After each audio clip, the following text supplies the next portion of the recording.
Muslimanske snage iz Visokog i Breze jutros su pokušale ponovo pješadijski proboj u pravcu Ilijaša uz podršku artiljerije. Napad je odbijen, a podataka o gubicima nema. Sa kote 850 podno brda Žuč i sa Golog brda zelene beretke su tromblonima i bestrzajnim topovima tukle srpske položaje u Vogošći. Napadi su prije podne prestali, ali su popodne djelovali snajperisti. Oni su tokom dana bili veoma aktivni i u gradskom naselju Grbavica, gdje je lakše ranjeno nekoliko osoba. Kasno popodne i predveče muslimanska artiljerija tukla je i rubne dijelove Ilidže, ali bez značajnijih posljedica. Po povratku iz Ženeve, Alija Izetbegović ocijenio je danas prvu rundu pregovora o preuređenju Bosne i Hercegovine kao trijumf muslimana. On je istakao da slijedi vojna intervencija, pošto Srbi ne pristaju na nedjeljivu Bosnu i Hercegovinu, odnosno na njegov ultimatum. Tim povodom pitali smo srpske borce na Sarajevskom ratištu šta ako vojne intervencije bude.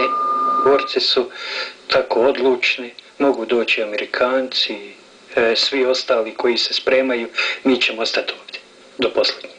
Da li možda se ovdje među borcima vjeruje da bi moglo doći do strane vojne intervencije? Teško, svi smo ovdje spremni do zadnjeg da, i ako dođe do vojne intervencije, da brani. Sve su činjenice da će ići do kraja. Davno je drugoj strani rečeno, sa Srbima je lako živjeti, ali teško ratovati. Vjerujete li da bi Srbi iz Srbije vam pritekli u pomoć? Pa mislim da je došlo vrijeme sama sloga Srbina spašava, da nam jedino to može pomoći. Poslije izbora u Srbiji ja mislim da će ipak sve biti lakše. Dok im Milošević dokaže da je ipak pravi čovjek, onda će to drugčije ići. A kakav je vaš osjećaj ovdje u Republici Srpskoj? Da li vam se čini da su dovoljno jake patriotske snage u Srbiji da se ne bi moglo nikada desiti da vas Srbi u Srbiji, u Jugoslaviji iznevjere?